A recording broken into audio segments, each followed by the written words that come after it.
was very small, he was given miniature bows and light arrows and taught to shoot, first at a target, then, as his skill increased, at birds and other small game.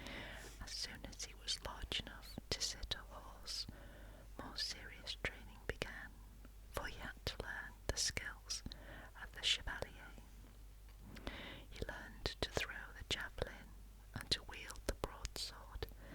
The techniques of the battle charge became second nature to him, so that, standing in the stirrups, he could guide his horse against an adversary, controlling a lance that was twice as long as he was tall. It was a life of constant practice. Without practice, the arts of war would not come.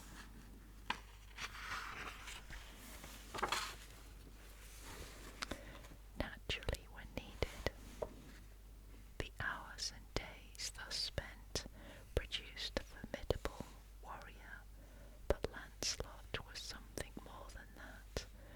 His grace of character was unmatched. The chroniclers said, his nature was generous and gentle, he was swift of understanding and sharp of wit. His grey eyes were full of laughter, except when he was angered. Among the company of squires the lady chose for him, he shone, even beside Lionel and Bors, his cousins, whom she brought to grow with him. Arthur's first sight of the man who was to be his joy and sorrow came on a June evening, 18 years after Ban of Benwick's death. The High King had hunted small game all that afternoon in a forest not far from the fortress at Camelot. At day's end, when the light slanted through the trees and the birds' late song echoed among the leaves, he turned his horse for home. Gawain rode beside him in companionable silence. The two men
is at your side. He is a peerless warrior, and I charge that you knight him at midsummer. His name is Lancelot. The High King glanced at Gawain, who nodded. This man was fairer than any of Arthur's company, and he had been trained by the old ones, who knew more of battle than any mortal. He was worthy to take the place of the son that Arthur lacked. Lady, I will have him, and gladly, said the High King. The lady turned to her foster child, tears glistening in her eyes. Farewell, son of a king, she said. I cannot tell you your father's name. It will be shown you before long. When they are ready, I will send your cousins to join you and fight beside you. Do not tarry at the High King's court. The hall is not the place for a warrior. Ride out on the open road and prove your valour in the eyes of men. Sir Lancelot rode with Arthur and Gawain to the fortress of Camelot. The last he saw of the woman who had reared him was a shimmer of white in the dusky wood. As he had promised, the High King knighted the warrior. The Queen herself buckled on his sword. Lancelot trembled at her touch, but he was a young man, unused to women, and those who saw the movement smiled, charmed by the Shiners. Shiners was indeed his feeling at first, but something more happened. Lancelot knelt before the High King and Queen to make his oath of fealty. He asked, as was the custom, if he might serve as the Queen's own knight and liege man, to defend her and take his prizes in her honour.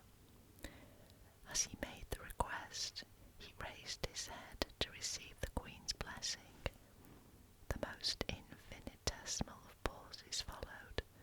Queen and knight gazed upon each other, eye drinking eye, as if the souls shone out unmasked. In such an instant had Uther Pendragon seen a grain of Cornwall. In such an instant had Arthur been caught by Morgause, his sister. Yet the look promised more than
places were publicly announced, that areas were set aside where exhausted and wounded knights might withdraw from the lists to rest, and that prizes were awarded to the best fighters.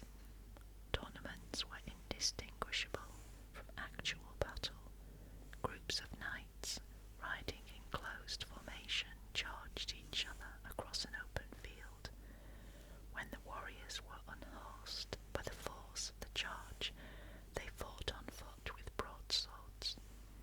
Defeated knights forfeited to their captors all the accoutrements they possessed: armour, arms, horse.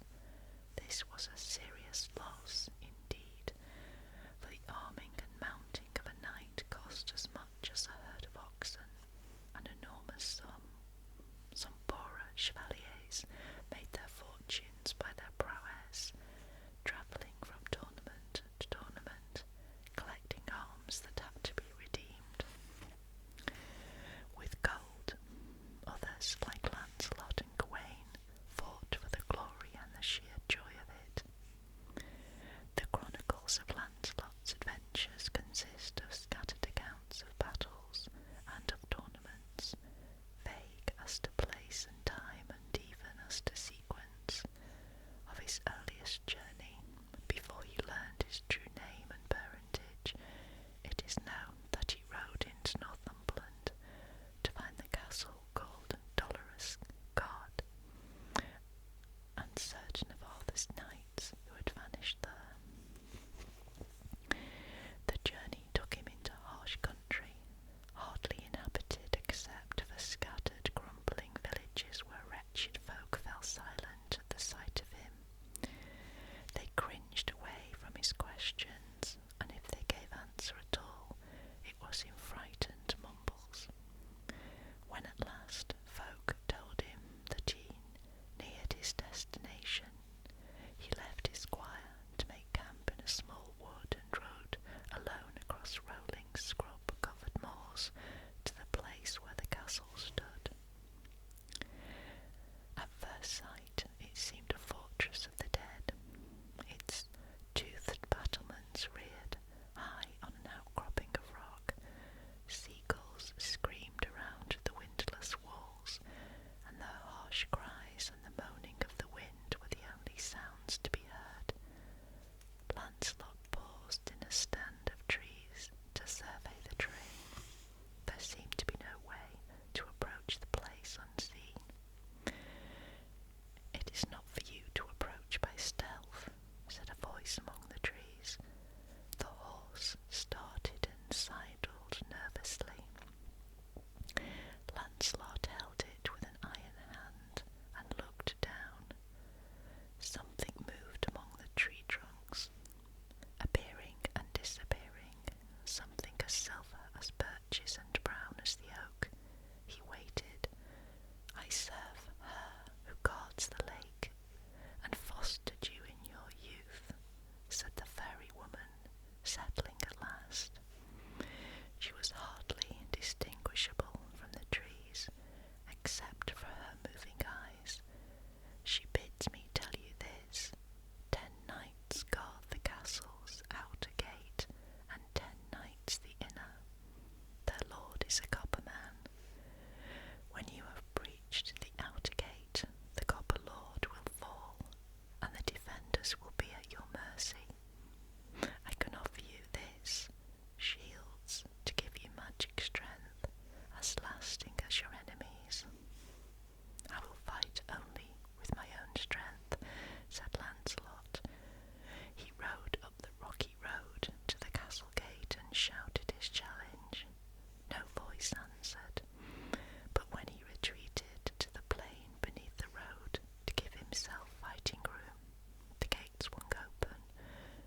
his head struck the ground, as he lay broken at Lancelot's feet. Strangely, there was no sign of blood, but Lancelot had only a moment to register this, for a second knight left the gate and thundered down the stone road toward him. This knight, too, he slew, or at least vanquished. The body lay motionless beside that of its brother, and no more than its brother did it bleed. The horses of both warriors galloped away across the moors as Lancelot faced his third adversary.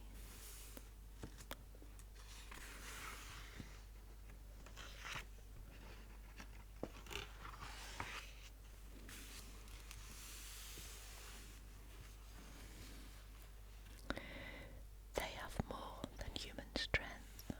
It is fair that you take my aid, said the voice, and Lancelot leaned from the saddle to accept the silver shield the fairy woman offered. She vanished into a shadow among the bracken, but his attention was elsewhere. At the instant he touched the shield, power had flowed into his arm, and the battle fury into his mind. He fought with cold rage, blind to everything except the lances and swords of his enemies, unaware of the passing of the hours or the waning of the light. Battle ended as suddenly as it had begun. Silence fell again, except for the raucously crying gulls. Around him on the field, 10 bodies lay, melting into the earth even as he watched. Above him, the outer gate of the castle stood open, revealing only blackness. At first light you will fight. At the inner gate, said the voice of the fairy woman, you will bear a second shield. Rest now, and I will keep watch. And in the grey dawn, bearing the shield the fairy gave him, Lancelot rode up the hill and through the open portal. In the wide space between the outer and the inner walls of Dolorous God, 10 knights were ranged, faceless men, hooded in steel. Above them, on the archway of the gate, stood a great warrior, casting copper, staring down with sightless copper eyes. The statue leaned as Lancelot watched. It fell, carrying one of his enemies to the ground. Sword in hand, silver shield high, Lancelot charged the others. Those who did not flee he slaughtered. And when he had finished, the inner gate of Dolorous God swung slowly open. The brown and silver fairy woman appeared, hardly more substantial than a shadow. She beckoned him in.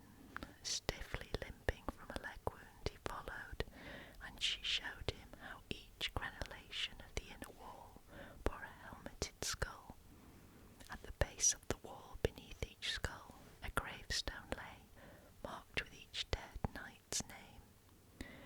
One grave only bore no name, a long marble slab lying flat on the grass. On the stone these words appeared: this slab will never be raised by hand or strength of man, save only by him that will conquer this dolorous castle, and his name is written beneath. Is this where I will lie? He said. His companion nodded. He bent, thrust his hands onto the slab and lifted. The marble swung up to show the words carved in its underside. Here will lie Lancelot de Lac, the son of King Ban of Benwick. Thus Lancelot learned of his beginning and his end. If it gave him grief or fear, he did not say so. He went on with his wandering, and Camelot heard many tales of his battles, of giants he had slain, of fellow warriors he had delivered. It was said, for instance, that a knight named Tarquin had imprisoned Gaheris, brother, as well as Kay, Ector, and Lionel.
considering the public nature of life in royal palaces, but it began to come to light eventually.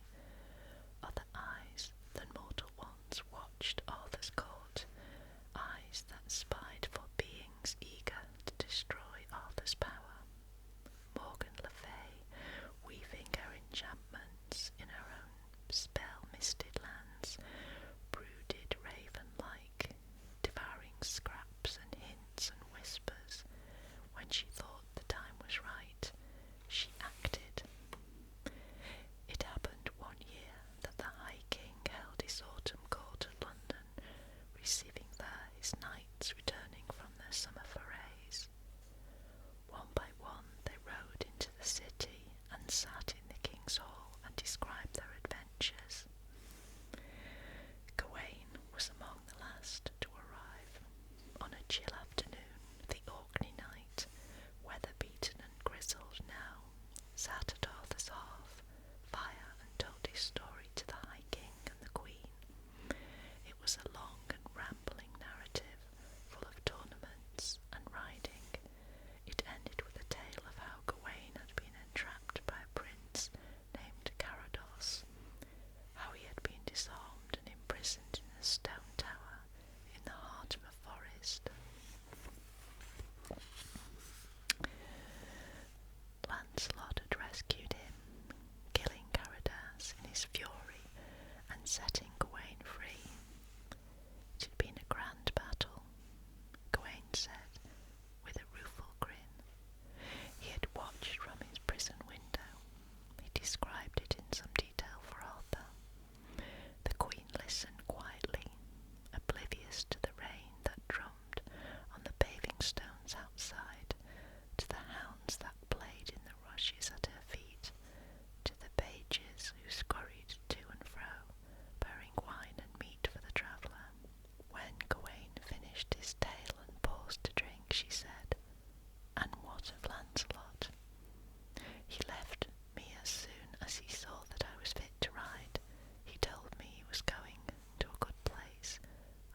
master do you serve, woman?" the Orkney knight demanded. "Where have you hidden Lancelot?" "As to the hiding place, I may not tell it. As to master, I serve my lady, the Queen of Gaul." The men-at-arms made the sign against evil. "Let her go, she who serves the Queen of Lies," said the High King. He turned to Gawain, the most precious of his warriors after Lancelot, but Gawain, with Yvain and Lionel, Lancelot's cousin, was already striding from the hall, ready to ride in search of his fellow knight. They searched for long months, but the messages they returned were unencouraging. Lancelot's shield had been found. He himself had been seen, weakened and injured and wandering in his mind. He had vanished again. It was a year before Lancelot returned to the High King, pale and wasted, with a tale of Morgan le Fay, who had imprisoned him with enchantment, drugged him so that she might take the ring from his finger, laid a spell of madness on him, and then set him free to wander in the woods. The Queen wept for his wounds and his struggle to fight free of the charm, and if any thought ill of her for it, none said so. Her people, the chroniclers wrote, loved and honoured her for her defence of Lancelot's honour, but it was a false defence, and in the years that followed there were many eyes upon the pair, watching to see how they went on together. Yet those years were serene and golden. The knights rode out in the summers as they always had done. Lancelot, as he always had, sent his prisoners to surrender in the Queen's name, making honour for her with his prowess. At court, he, with Gawain, was closest to the High King.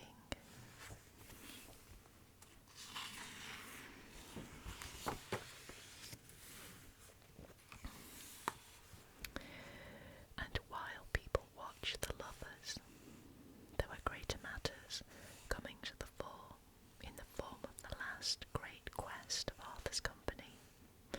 Word reached the court in the songs of minstrels, in the reports of wanderers, of a land to the far north that lay under a wasting enchantment, because the talisman that protected it had been defiled and the king of the country wounded. Only the perfect knight, perfectly formed for the task, could break the enchantment and restore life to the land. Different knights attempted the journey. At first word, Lancelot himself made it. He saw the king, he fathered a child on the king's daughter, but he did not see the talisman that was the Grail.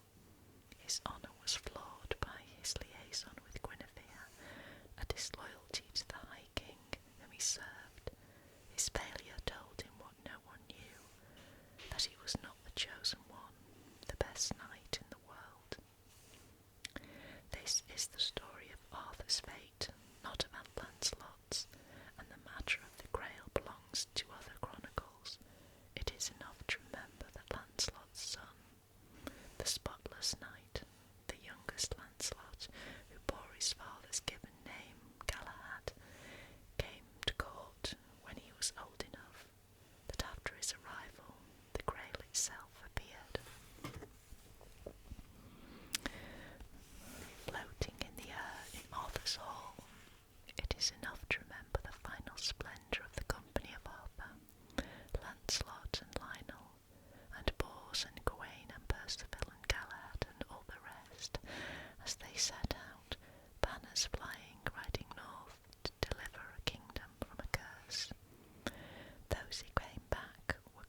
story.